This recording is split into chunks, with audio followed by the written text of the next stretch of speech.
قال الشيخ عبد الرحمن بن ناصر السعدي رحمه الله تعالى في شرح المنظومة القواعد الفقهية. الآن في بيت 29. قال رحمه الله تعالى: معاجل المحظور قبل آنه قد باء بالخسران مع حرمانه. معاجل المحظور قبل آنه قد باء بالخسران مع حرمانه. Ya, orang yang menyegerakan sesuatu yang saat ini masih dilarang, qabla anihi, sebelum tiba waktunya, yakni sebelum tiba waktu pembolehannya, ya, penghalalannya, maka qad ba'a bil khusran, dia telah membawa atau menanggung, menerima suatu kerugian, ma hirmanihi, disertai dia diharamkan untuk hal yang dia segerakan tersebut. Kata beliau rahimahullah, asyarah hadza ma'na qaulihim man ista'jala syai'an qabla awani uqiba bihirmani. Ini adalah makna ucapan para ulama, siapa yang menyegerakan sesuatu yang haram sebelum tiba waktu pembolehannya, uqiba bihirmanihi, maka dia diiqab dengan diharamkan sesuatu tersebut. Baik. Dan sudah diisyaratkan sebelumnya bahwasanya yang dimaksud dengan al-mahdhur, ya, al-mahdhur di sini adalah sesuatu yang saat ini dia diharamkan, saat ini masih terlarang untuk dilakukan, saat ini masih terlarang untuk diambil dan dimanfaatkan, namun akan tiba waktunya dia akan dibolehkan dan dihalalkan. Nah, namun siapa saja yang menyegerakan pembolehannya sebelum tiba waktunya, maka ketika tiba waktu penghalalannya, pembolehannya, maka dia tidak boleh melakukannya sebagai hukuman bagi dirinya. Sebagai hukuman bagi dirinya. Nah, jadi ketika hal tersebut masih diharamkan, ya, kemudian dia segera melakukannya sebelum dibolehkan, maka kapan tiba pembolehannya suatu saat, ya, ketika tiba waktu pembolehannya, maka hal tersebut tetap tidak boleh bagi dirinya, tetap diharamkan bagi dirinya, karena dikatakan dia khusron, ya, dia mendapatkan kerugian karena dia tidak dibolehkan melakukan hal yang mubah tersebut, ya, diharamkan bagi dirinya. Kata beliau, wa hadza 'amun fi ahkamid dunya wal akhirah. Kaidah ini berlaku umum untuk perkara dunia dan akhirat. Wa yadkhulu fihi masailu katsirah, dan tercakup di dalamnya banyak permasalahan. Minha idza qatala muwarrisahu aw man awsalahu bi syai' aw qatala abdul mudabbaru sayyidahu fa innahu yahrumul mirasu wal wasiyatu wal itqab. Fa innahu yahrumul mirasu atau yuharrimu. Fa innahu yuharrimul mirasa wal wasiyata wal itqab. Nah, contohnya kata beliau, kalau ada seorang ahli waris membunuh orang yang yakni pemilik harta yang akan dia warisi, atau membunuh orang yang memberikan wasiat sesuatu kepadanya, atau seorang abdul mudabbar membunuh majikannya. Yani misalnya ada seorang, ya, ayah seorang, ya, dia memiliki banyak harta dan dia misalnya sudah akan meninggal atau bahkan dalam keadaan dia sehat. Nah, kemudian dia menjadi sebab, atau bahkan dia salah seorang ahli waris, dia tidak sabar menunggu kapan orang ini meninggal baru kemudian dia mendapatkan hartanya. Saat ini harta tersebut haram diambil, haram dia gunakan. Kenapa? Karena pemiliknya masih hidup. Tapi akan tiba suatu saat harta itu halal bagi dirinya dan boleh dia gunakan. Kapan? Kalau si pemilik harta sudah meninggal, ya. Al-muwarris itu sudah meninggal. Nah, maka anggaplah misalnya salah seorang di antara al-waris, salah seorang di antara al-waris kemudian tidak sabar menunggu pembagian harta tersebut, harta warisan tersebut jatuh ke tangannya, dia pun membunuh. Dia pun apa? Membunuh pemilik harta tersebut. Nah, maka kata beliau, wa innahu yuharrimul mirasa. Maka pembunuhan itu mengharamkan warisan bagi diri. Yakni ketika orang tersebut mati, pemilik harta tersebut mati, tiba saatnya dia harta tersebut halal bagi dirinya. Tapi saat itu harta itu haram bagi dirinya. Kenapa? Karena dia menyegerakan sesuatu sebelum waktu. Yakni bagi yang lain, bagi ahli waris yang lain, halal bagi mereka untuk mendapatkannya. Halal bagi mereka untuk mendapatkannya. Sudah sampai sini? Halal bagi mereka untuk mendapatkannya dikarenakan mereka tidak menyegerakan warisan sebelum waktunya. Yang menyegerakannya adalah si pembunuh ini. Maka hanya dia yang diharamkan untuk mendapatkan warisan. Adapun ahli waris yang lain berhak mendapatkannya. Bahkan para fuqaha Syafi'iyah, dan ini nas dari Imam Syafi'i rahimahullahu taala, ya, menyatakan bahwasanya bukan hanya pembunuh, bukan hanya al-mubashir, bukan hanya yang melakukan pembunuhan secara langsung, tapi juga al-musabbib. Juga apa? Al-musabbib, yang menjadi sebab. Yang menjadi sebab. Misalnya ada seorang ahli waris. Dia bersumpah, dia menjadi saksi bahwasanya si muwarisnya membunuh. Si muwarisnya apa? Membunuh. Kemudian dia pun dihukum mati. Dia pun dihukum mati. Atau dia bersaksi bahwa si muwaris yang dia muhsan sudah menikah berzina. Maka dia pun dirajam sampai mati. Maka di sini yang membunuh muwarisnya adalah pemerintah. Dia dikisos atau dihukum rajam, ya kan, atas keputusan pemerintah. Nah, atas keputusan pemerintah. Namun dia menjadi sebabnya. Si ahli waris ini menjadi sebab, yaitu apa? Dia menjadi saksi yang karena persaksiannya muwarisnya dihukum mati. Maka di sini dia juga diharamkan untuk mendapatkan apa? Diharamkan mendapatkan apa? Warisan. Diharamkan mendapatkan warisan. Nah, atau misalnya dia menunjukkan kepada seseorang, yang ingin membunuh misalnya, ya.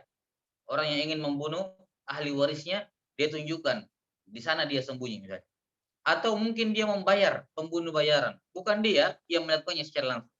Jadi hatta dia si ahli waris ini walaupun dia bukan al-mubashir, bukan dia yang langsung turun tangan membunuh, ya, melainkan dia musabbib, walaupun dia sekedar sebagai penyebab, yakni ghair mubashir, maka dia tetap tidak dibolehkan mendapatkan warisan. Ya, sampai dan ini Syafi'i rahimahullah dalam hal ini berpegang pada zahir nas. Ya, berpegang erat dengan apa? Dengan zahir nas, bahwa tidak ada warisan bagi pembunuh.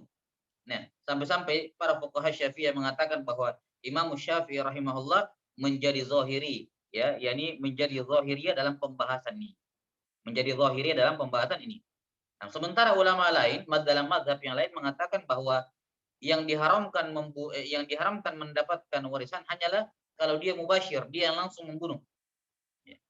Adapun kalau dia menjadi saksi misalnya, maka lantas terbunuh ahli warisnya, maka dia tetap mendapatkan warisan.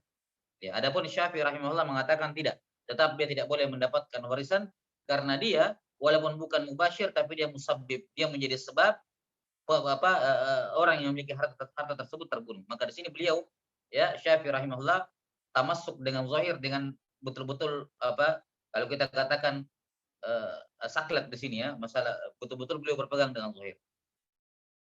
Dan para fuqaha Syafi'iyah hanya menyebutkan sebahagian beberapa pengecualian. Seingat saya ada 4 atau 3, ya. Di antaranya adalah kalau si 6 masalan mufti misalnya, ya. Misalnya ada seorang ditanya, dikatakan apa hukumnya perbuatan demikian dan demikian. Maka dia mengatakan itu dihukum mati. Ya, lantas fatwa dia ini digunakan, ya, kemudian suatu saat ahli warisnya, pemilik hartanya melakukan amalan yang ditanyakan kepadanya. Lantas dia dihukum mati berdasarkan fatwanya. Maka di sini pengecualian. Dia tidak dihukum dengan diharamkan warisan padanya. Enggak. Mufti tidak diharamkan. Berbeda kalau qadhi. Kalau qadhi, ya itu tidak boleh. Tidak boleh. Seorang qadhi menetapkan hukum mati kepada kepada orang yang dia warisi hartanya kalau dia mati. Maka dia juga tidak boleh mendapatkan warisan. Ya, dalam kata Imam Syafi'i rahimahullahu taala. Ya, beliau betul-betul berpegang pada zahir nas di sini. Nah, dikecualikan darinya mufti. Mufti kenapa tidak dihilangkan? Kenapa tidak dijatuhkan darinya warisan, tidak digugurkan darinya warisan? Berbeda dengan qadhi, dikarenakan qadhi hukumnya bersifat mengikat, berbeda dengan mufti. Berbeda dengan mufti. Mufti tidak mengikat, yani tidak wajib dilakukan fatwanya, tidak wajib dijalankan fatwanya. Berbeda dengan hukum dari qadhi. Kemudian yang dikecualikan misalnya rawil hadis. Ya. Sebagian para fuqaha mengatakan yang dikecualikan juga yang tetap mendapatkan warisan walaupun dia menjadi musabbib adalah rawil hadis. Misalnya dia meriwayatkan suatu hadis tentang suatu hukuman mati akan suatu perbuatan. Kemudian pemilik harta yang dia akan warisi nanti kalau dia mati, misalnya orang tuanya atau yang semacamnya, ya, dia melakukan amalan yang sesuai dalam hadis tersebut yang dihukum mati. Lantas dia dihukum mati berdasarkan hadis tersebut. Maka di sini perawi hadisnya dia dikecualikan dari hukum ini. Dia tetap mendapatkan warisan. Walaupun dia musabbib, namun ini disebutkan pengecualian di kalangan fuqaha. Jelas ya? Ini dua, ada seingat saya 3 atau 4. Satu lagi saya lupa. Yang jelas ini 2 dikecualikan. Ya, dikecualikan ya, mufti dengan rawil hadis. Kemudian disebutkan di sini waman auman awsalahu bi syai'. Misalnya, al-wasiyah itu adalah tabarru'un ya, tabarru'un al-mansubun lima ba'dal maut. Bahwa wasiat adalah tabarru', perbuatan berderma, perbuatan menderma ya, berderma yang mana dia dinisbatkan setelah kematian. Yakni derma ini nanti terjadi setelah dia meninggal. Itu wasiat. Dia katakan kalau saya meninggal berikan kepada si fulan sekian, kepada si fulan sekian. Ya. Tentunya lah wasiat liwaris, tidak ada wasiat kecuali kepada ahli waris dan as-sulus was-sulusu katsir, ya kan, tidak boleh lebih dari sepertiga kecuali dengan izin al-warasa, izin dari ahli waris dengan persyaratan yang dibahas dalam masalah al-wasiyah. Intinya adalah wasiat ini nanti dijalankan setelah orang itu meninggal. Misalnya ada seorang ya, anak angkat misalnya, anak angkat tidak mendapatkan warisan. Anak angkat tidak berhak mendapatkan warisan, tapi dia bisa diberi wasiat. Atau misalnya keponakannya misalnya ya, dalam hal ini masalan dia mendapatkan wasiat dan statusnya jelas dia mahjub misalnya. Dia mahjub dari sisi warisan. Nah, kemudian dia karena ingin mendapatkan wasiat tersebut atau mungkin tetangga yang mendapatkan atau kawan dekat dengannya dia mendapatkan wasiat, karena dia ingin segera mendapatkan wasiat tersebut dia pun membunuh ya orang yang memberi wasiat kepadanya. Ini juga kata beliau fa innahu yuharrimul wasiyah. Pembunuhan tersebut mengharamkan wasiat itu bagi diri. Au qatala Abdul Mudabbar. Abdul Mudabbar ya, abad tentunya ada banyak macam ya. Ya, abad hamba normal, hamba yang 100% budak namanya alqin. Namanya apa? Alqin. Ya. Kalau alqin artinya budak murni 100%. Nah, ada juga Abdul Mukatab. Mukatab adalah yang mencicil dirinya untuk memerdekakan dirinya. Kemudian ada abad al-mudabbar, yakni orang yang dikatakan oleh sayyidnya idza mittu fa anta hur. Kalau saya mati kamu merdeka.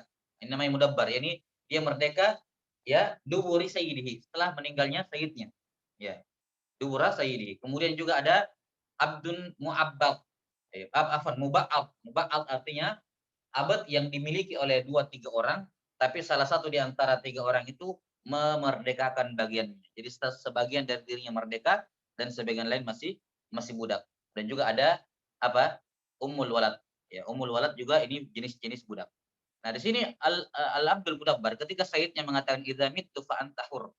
Kalau saya mati kamu merdeka. Ini mudabbar. Ya. Kemudian karena si budak tidak sabar ingin merdeka, dia membunuh tuannya. Maka di sini yuharrimul itq. Dia tetap tidak jadi merdeka setelah kematian tuannya. Ya, setelah kematian tuannya atau dia menjadi sebab. Ya, atau dia menjadi sebab. Jadi semua di sini, nah, baik dia al-mubashir melakukannya secara langsung, dia pelaku pembunuhan secara langsung atau dia menjadi musabbib, dia penyebab. Apakah dia menyuruh orang lain atau dia menjadi sebab dari terbunuhnya orang yang dia akan mewarisi di sini, ya, atau majikannya atau al-wasi. Nah, maka ini diharamkan untuknya dikarenakan dia menyegerakan sesuatu sebelum waktunya. Jadi kalau dia biarkan itu seperti terjadi seperti dalam keadaan normal, maka suatu saat dia akan mendapatkan harta warisan, wasiat, dan akan merdeka kalau meninggal pemilik hartanya atau majikannya meninggal secara tanpa dibunuh, ya. Adapun karena dia menyegerakan sebelum waktunya maka diharamkan. Wa minha al-mutalliqu fi maradi mautih fa inna zawjatahu tarisu minhu walau kharajat minal iddah. Seorang laki-laki mentalak istrinya dalam keadaan sakit parah, fi maradi mautih, ketika dia sudah akan meninggal, dengan niat, ya, dengan niat bahwa saya ingin harta saya semua diwariskan kepada anak saya. Ya, dia tidak mau hartanya jatuh ke tangan istrinya. Maka sebelum dia meninggal, dia mentalak istrinya dengan niat agar istrinya tidak mendapatkan warisan. Ya. Maka di sini ketika dia meninggal, maka istrinya yang walaupun sudah ditalak tetap berhak mendapatkan warisan. Walaupun si istri sudah keluar dari masa iddah. Ya, masa iddah yakni dengan meninggalnya suami 4 bulan 10 hari. Ya. Nah, ini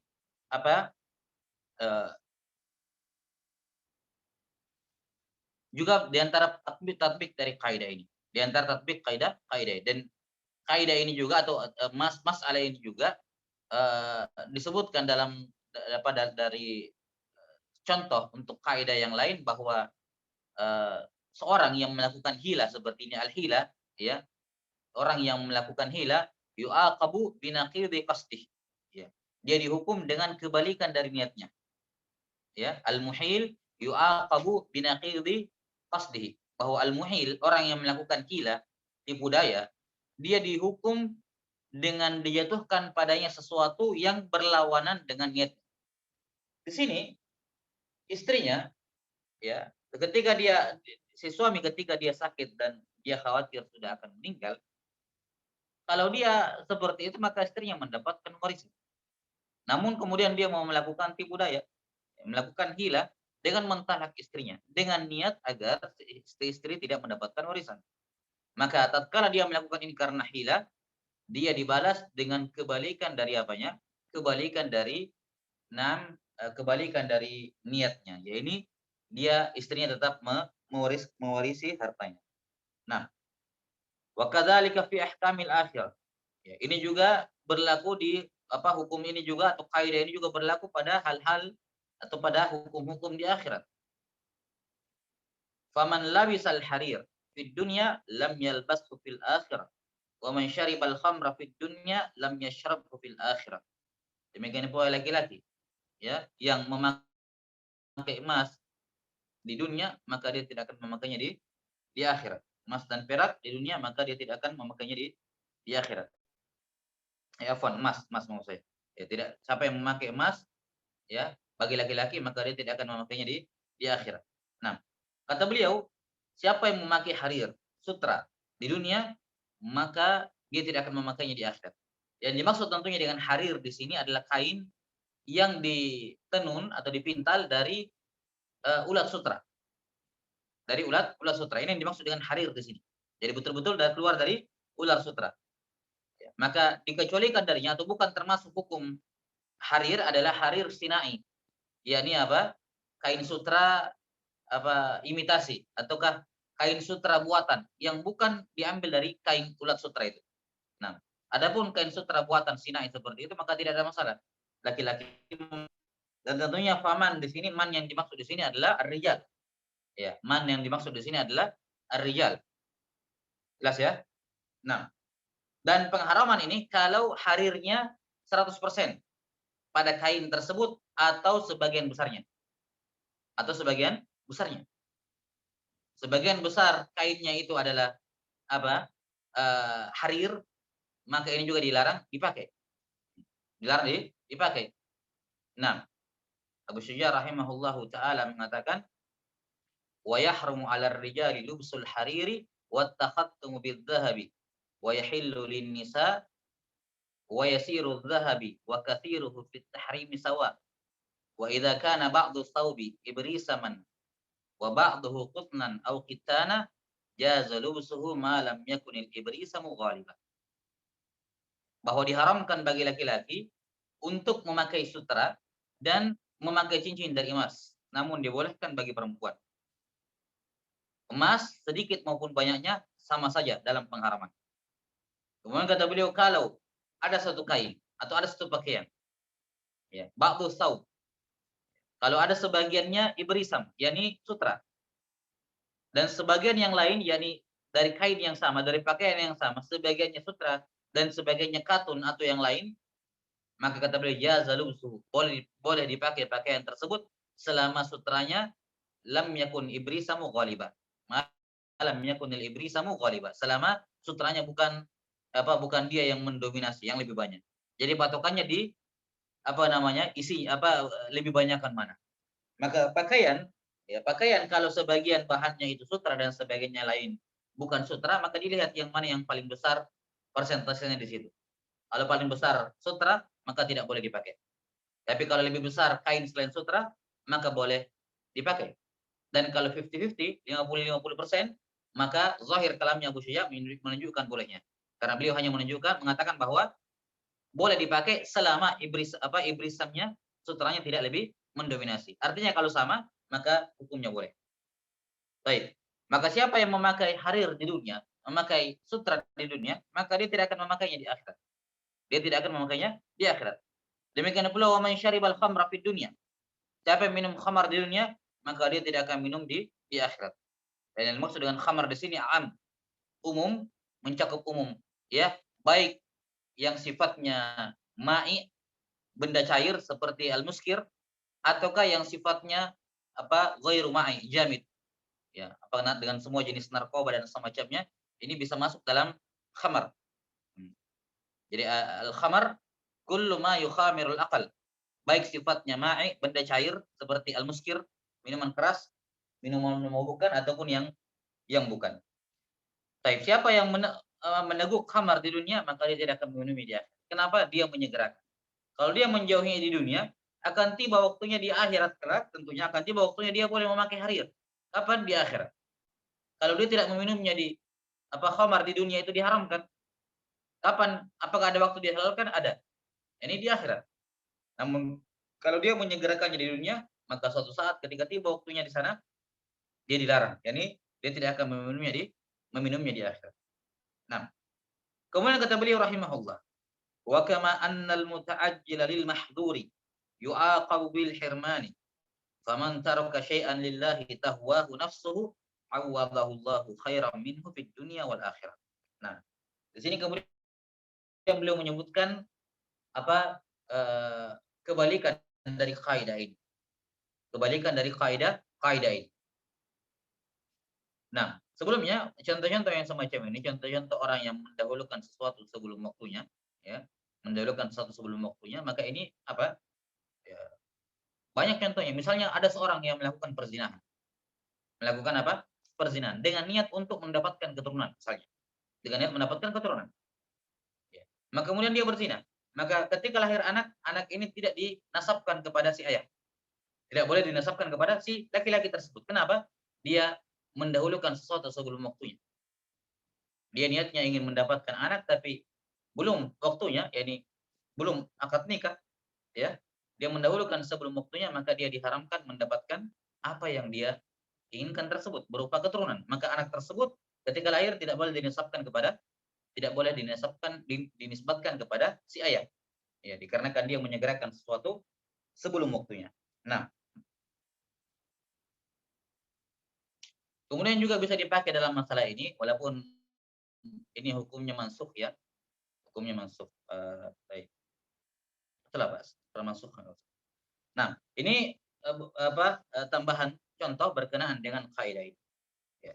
Selanjutnya kata beliau rahimahullahu taala, sebagaimana orang yang mendahulukan sesuatu, menyegerakan sesuatu sebelum waktunya, menyegerakan sesuatu yang dilarang sebelum waktunya, dia dihukum dengan diharamkan sesuatu tersebut, maka demikian pula siapa saja yang meninggalkan sesuatu karena Allah, yakni meninggalkan sesuatu yang tahwahu nafsuhu, yang jiwanya itu condong kepadanya, ya, dia tinggalkan sesuatu lillah karena Allah taala, maka Allah taala akan menggantinya dengan hal yang lebih baik di dunia maupun di akhirat.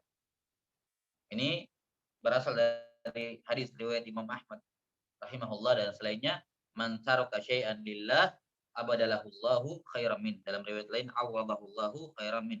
Siapa yang meninggalkan sesuatu karena Allah, abadalahullah, Allah taala akan memberikan padanya badal yang lebih baik, ya, yang lebih baik. Kata beliau rahimahullah, "Wa man taraka ma'asi Allah wa nafsuhu tashtahiha awadahullahu imanan fi qalbihi wasi'atan wa insyirahan wa barakatan fi rizqihi wa sihhatan fi badanihi ma'amalahu min thawabillahi alladhi la yuqaddaru ala wasfihi wallahul musta'an." Kata beliau, maka siapa saja yang meninggalkan maksiat kepada Allah Subhanahu wa taala sementara jiwanya terdorong untuk mengerjakannya, tertarik untuk mengerjakannya, namun dia meninggalkannya, yakni lillah, dia tinggalkan karena Allah Subhanahu wa taala, maka ini qaid yang muhim. Ini qaid yang penting. Inilah yang membedakan antara apa? Membedakan antara umur al-ibadat dengan al-adat. Ya, antara al-ibadat dengan al-adat, di antara maqasid niat, di antara maksud ataupun tujuan dari niat adalah at-tamyiz bainal ibadah wal adat. Di mana orang yang meninggalkan sesuatu karena memang dia tidak suka, memang dia tidak tertarik, ini adalah perkara adat. Berbeda halnya dengan orang yang meninggalkan sesuatu karena itu dilarang oleh Allah. Ya. Itu dilarang oleh Allah Subhanahu wa taala. Terlepas memang dia tertarik atau tidak tertarik, memang pada dasarnya tidak tertarik, tapi dia tambahkan niatnya bahwa selain tidak tertarik, itu juga dilarang oleh Allah, makanya saya jauhi. Ya, maka dia mendapatkan pahala darinya. Berbeda halnya kalau dia menjauhinya hanya karena tidak tertarik dari awal, dan memang nggak kepikiran ke sana. Ya. Orang yang meninggalkan minuman keras karena itu merusak pikiran, merusak apa akal, ya, merusak akal, maka dia meninggalkannya mimbabil adat, tidak mendapatkan pahala. Ya. Karena memang secara adat semua hal yang merusak kesehatan dijauhi. Namun ada orang yang meninggalkan khamar padahal dia dulu misalnya candu, ya, kemudian dia tinggalkan karena Allah taala, ya, padahal dia sudah kecanduan minuman keras sebelumnya, maka ini mendapatkan pahala. Atau memang dari awal dia tidak suka, memang tidak pernah mencicipi karena itu merusak akal, namun ditambahkan niatnya bahwa itu juga dilarang agama, maka dia pun meninggalkannya, maka ini mendapatkan pahala. Nah, atau dia misalnya tidak mau melakukan tindakan kriminal, perzinahan atau yang semacamnya, pembunuhan karena takut dipenjara, takut ditangkap oleh polisi, maka di sini mimbabil adat. Dia tidak mendapatkan pahala karena meninggalkan tindakan kriminal tersebut. Nah, namun kalau dia meninggalkannya karena Allah, apalagi dia punya kesempatan, ya, dia punya kesempatan, dia pintu terbuka, tapi dia tidak melakukannya karena Allah Subhanahu wa taala, maka bila syak ini mendapatkan pahala yang besar dan pahalanya luar biasa. Sebagaimana disebutkan oleh para ulama, hal-hal yang Allah taala berikan bagi orang yang meninggalkan maksiat. Bagi orang yang meninggalkan maksiat, dikatakan Allah taala akan memberikan ganti kepadanya karena meninggalkan maksiat yang dia ingin kerjakan, yang dia tertarik mengerjakannya, namun dia tinggalkan, Allah akan menggantinya dengan keimanan dalam hatinya. Satu, wasi'atan wa syirahan, kelapangan dada. Ya, dua. Yang dimaksud kelapangan dada di sini yakni maknawi, bukan hissi, dadanya menjadi lapang, ya. Badannya menjadi lebar bukan, tapi dadanya lapang, yakni apa? Secara maknawi. Ini pahala yang kedua. Pahala yang ketiga, wa barakatan fi rizqihi, diberkahi rezekinya. Diberkahi rezekinya. Yang keempat, wasihatan fi badanihi, diberikan kesehatan pada tubuhnya. Nah, ini yang keempat. Dan yang kelima, ma'amalahu min sawabillah, ditambahkan lagi dengan pahala Allah di hari kiamat yang tidak bisa diukur, ya. Tidak ada yang bisa mengukurnya kecuali Allah Subhanahu wa taala. Wallahul musta'an. Nah, ini sedikitnya 5 keutamaan orang-orang yang meninggalkan maksiat. Orang-orang yang meninggalkan maksiat. Dan ini tentunya menunjukkan rahmat Allah Subhanahu wa taala yang luar biasa besar. Dikarenakan yang memberikan pahala atas orang meninggalkan maksiat, yang menggantikannya adalah Allah Subhanahu wa taala, Yang memberikan gantinya adalah Allah Ta'ala. Dan Allah pula yang menyelamatkan dia dari hal tersebut. Allah Ta'ala juga yang menyelamatkannya. Allah Ta'ala memberikan padanya basirah, memberikan cahaya pada hatinya, furqan pada hatinya. Sebagaimana ucapan atau firman Allah Ta'ala tentang Nabi Yusuf. Laula arra'a burhana rabbi. Walaqad hammat bihi wa hamma biha laula arra'a burhana rabbi. Si perempuan itu ya Imratul Aziz sudah punya himmah kepadanya, dan Nabi Yusuf juga pada dasarnya sudah punya himmah. Ya. Laula arra'a burhana rabbi. Seandainya dia tidak paham dari Tuhan. Menyelamatkan seorang dari perbuatan maksiat yang sudah bukan. Dia sudah untuk melakukannya. Kalau dia meninggalkannya, maka dia meninggalkannya karena Allah Subhanahu wa taala. Allah Ta'ala yang memberikan kepadanya taufik, memberikan kesadaran kepadanya. Ada wa'idullah fi qalbihi, memberi peringatan dari Allah dalam hatinya. Yang disebutkan dalam hadis yang masyhur tentang siratul mustaqim. Ketika dia coba-coba membuka pintu yang dilarang di kanan dan di kiri jalan siratul mustaqim tersebut, maka wa'idullah fi qalbi kulli mu'min, pemberi peringatan Allah dalam hati setiap beriman, berteriak dari dalam hatinya mengatakan, ya ya fulan, ya la ittaqillah aw wailak la taftahu in taftahu talijhu. Wahai fulan, celaka kamu, jangan kamu buka pintu itu. Kapan kamu buka pintu itu, kamu akan terjerumus masuk ke dalamnya. Nah, maka Allah Subhanahu wa taala yang menyelamatkan dia dari maksiat tersebut, kemudian Allah juga yang memberikan kepadanya ya ganjaran yang luar biasa besar. Setidaknya 5 pahala yang dia peroleh. Dan ini semuanya mahdun, fadlum minallahi mahd. Ya, murni keutamaan dari Allah Subhanahu wa taala. Walaupun dia al-mubasyir, hamba yang secara langsung meninggalkan amalan yang dilarang tersebut, dan karena itulah dia mendapatkan pahala. Walaupun Allah yang menjadi penyebabnya, yakni Allah yang memberikan taufik dan hidayah, tapi dia sendiri yang meninggalkan dan memilih opsi untuk meninggalkan yang diharamkan tersebut. Karena itulah dia mendapatkan ganjaran karenanya. Baik, ini selesai bait yang ke-29. Wallahu taala a'lam bis-shawab. Tsumma qala rahimahullahu taala pada bait yang ke-30. Wa in atat tahrimu fi nafsil amal aw syartihi fadu fasadin wa khalal. Wa in atat tahrimu fi nafsil amal aw syartihi fadu fasadin wa khalal. Kata beliau rahimahullah, wa in atat tahrimu fi nafsil amal. Kalau keharaman itu warid, yakni mengarah, tertuju. Kalau pengharaman at-tahrim, kalau pengharaman itu ata, yakni waridun. Ya. Kalau pengharaman itu datang, pengharaman itu tertuju, mengarah fi nafsil amal, pada amalan itu sendiri. Yakni fi mahiyatil amal, fi dzatil amal, zatnya. Au syartihi, atau pada syarat-syaratnya. Fadhu fasadin wa khalal. Ya, lantas dilanggar, maksudnya pengharaman tersebut kalau dilanggar, sementara pengharaman itu tertuju pada nafsil amal atau tertuju pada syarat amalan, fadhu fasadin wa khalal. Maka amalan tersebut dzu fasad.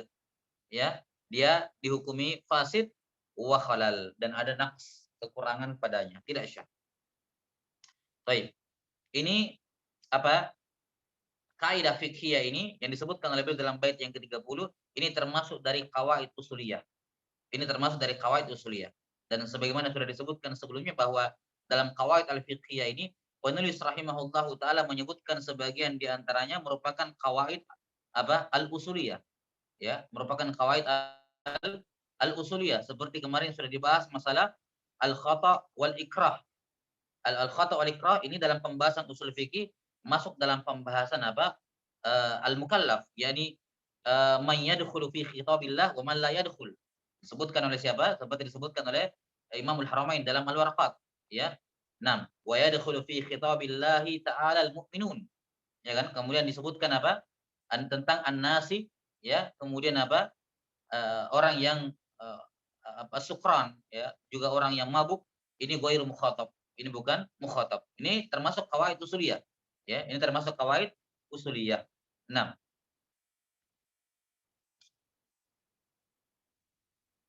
Kemudian di sini, ini kaidah atau yang tersebut dalam bait yang ke-30 ini termasuk masalah termasuk kawaid masuk dalam kawaid usuliyah, yakni halin nahyu yaqtadil fasad aw la. Halin nahyu yaqtadil fasad am la. Jelas sampai sini dan ini tentunya jelas merupakan pembahasan masuk dalam kawaid usuliyah ya, yang sehingga kaidah ini bisa dikatakan mustarak ya. Yani dibahas dan di usul fikih dan juga dibahas dalam kawaid al-fiqhiyah. Nah, dan kaidah ini disebutkan di sini oleh Asy-Syarih rahimahullahu taala.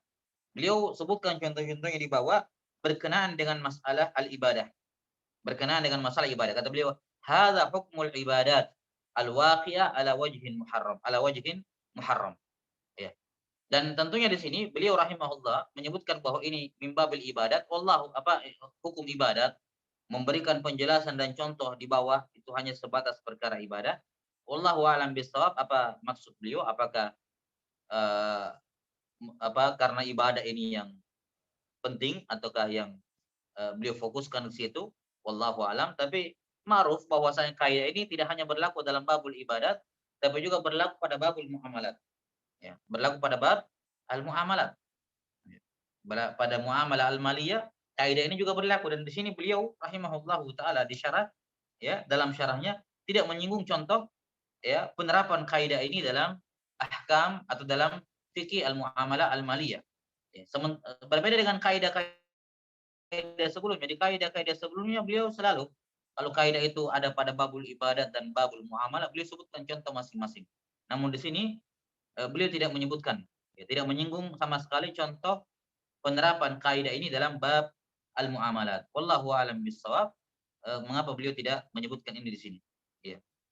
Yang jelas kaidah ini sebagaimana ma'ruf berlaku umum untuk babul ibadat dan juga bab al-muamalah. Nah, wallahu taala alam bishawab. Inti dari kaidah ini bahwasanya an-nahyu ya dari sudut pandang urutnya terbagi menjadi dua. An-nahyu dari sudut pandang urutnya terbagi menjadi dua. Yang pertama, ada nahyun waridun ala zatil amal. Ala zatil amal. Au syartihi. Au syartihi. Dan yang kedua ada apa? Nahyun waridun fi ghairi zatil amal. Au syartihi. Yang pertama ada larangan yang warid, yang tertuju, yang mengarah kepada zatil amal au syartihi. Kepada zat ibadah tersebut atau syaratnya. Dan yang kedua adalah ada nahi, larangan yang tertuju yang mengarah fi ghairiha. Ini pada selain zat al-amal atau selain syurutnya, syarat-syaratnya. Dan yang dimaksud dengan syarat dalam kaidah ini adalah kullu ma la budda minhu li sihhatil ibadah atau li sihhatil amal.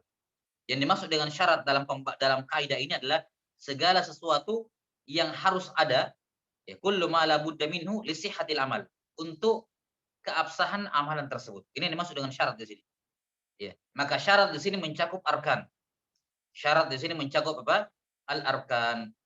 Jadi syarat di sini bukan yang dimaksud syarat dalam kaidah ini adalah di kalangan usulin, ini syarat adalah segala sesuatu sebelum ibadah. Segala sesuatu sebelum ibadah yang dimaksud oleh fuqaha maksud saya. Ya. Tapi yang dimaksud dengan syarat di sini adalah syarat di kalangan usulin, yakni segala sesuatu ya yang harus ada pada suatu ibadah, ya, ada pada suatu amalan untuk keabsahannya, ya, untuk keabsahannya. Nah,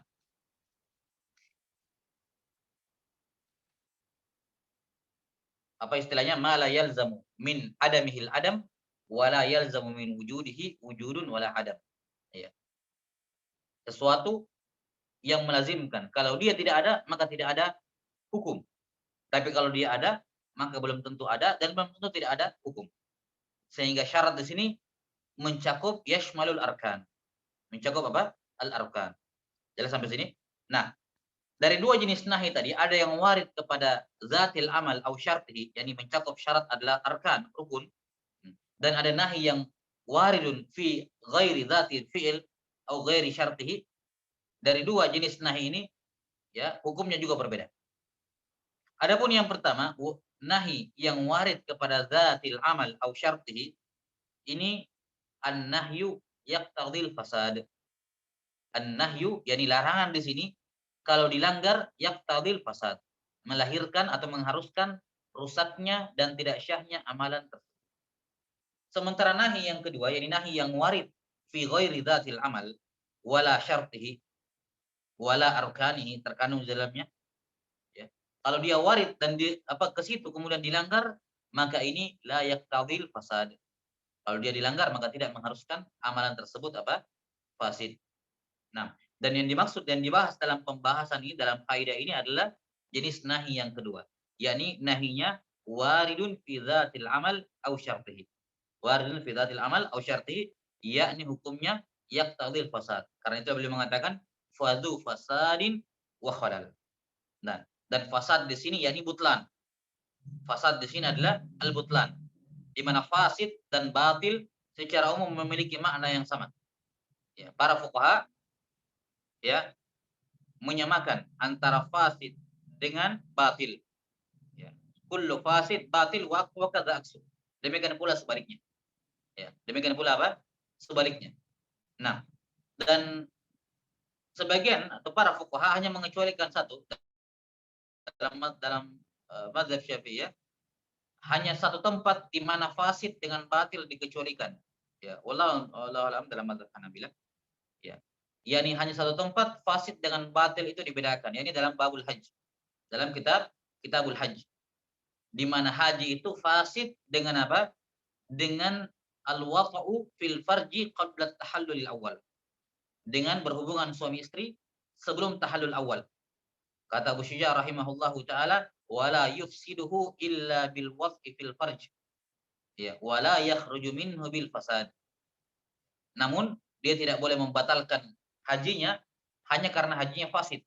Maka haji yang fasid adalah kalau seorang ya melakukan al-wata' fil fard, berhubungan suami istri sebelum tahallul awal. Ya. Dikatakan hajinya fasid, tapi tidak dikatakan batil. Hajinya dikatakan batil kalau dia murtad. Kalau dia murtad di tengah haji, maka hajinya batil. Perbedaannya, kalau hajinya batil, maka sudah tidak boleh dilanjutkan ibadah haji. Tapi kalau hajinya fasid, la yakhruju minhu bil fasad. Tidak boleh dia meninggalkan haji, tetap dia wajib menyelesaikan semua manasik sampai selesai dan mendapatkan hukuman sebagaimana yang ma'ruf dalam kitabul haji. Wallahu a'lam bishawab. Insyaallah taala kita akan terangkan nanti apa yang disebutkan oleh penulis rahimahullah dalam syarahnya. Nah, wallahu taala a'lam bishawab. نكتفي بهذا القدر والعلم من الله. نسأل الله تعالى يعلمنا مما ينفعنا وأن ينفعنا بما علمنا إنه ولي ذلك والقادر عليه. سبحانك اللهم وبحمدك أشهد أن لا إله إلا أنت أستغفرك وأتوب إليك. الحمد لله رب العالمين. السلام عليكم ورحمة الله.